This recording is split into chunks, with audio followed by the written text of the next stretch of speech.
So Brian Lovill, like, I had this job.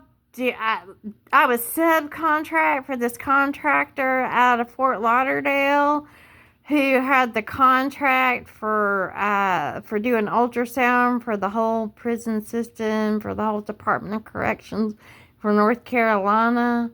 And but his contract was all the shit.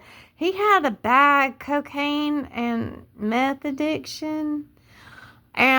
So I was like, I'm going to do this contract. And, like, I was supposed to get the machine from him after he, like, took me to McCain Prison Hospital. We were supposed to go to Hartnett, but he's like, yeah, fuck that shit. Like, that's all little he cared about the contract. We went to McCain once, and that was it. Like, he didn't train me.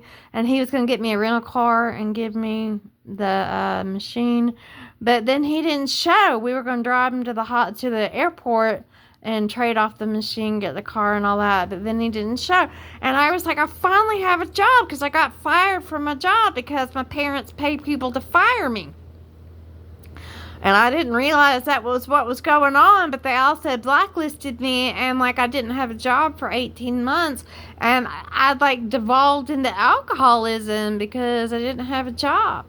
And so I got this job from this guy. I was going to work in the prison system because that's what my Aunt Beth did. She worked for the prison system. I said it was police department, but it's prison system in Virginia Beach. And I said, well, fuck it, I'll work in the prison.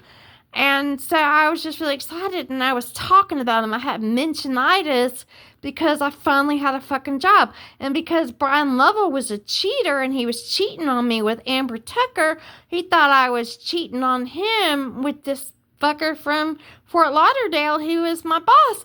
And so he had enough one night, and he put his cocked and loaded Glock to my head.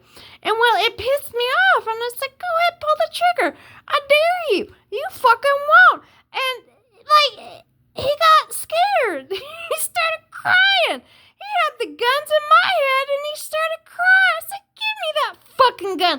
And he did. Like, I wouldn't shoot him with the gun he tried to kill me with. He was crying, and he gave me his gun, and I took it, and I took the clip, and I hit the clip one place, and I hit the gun another,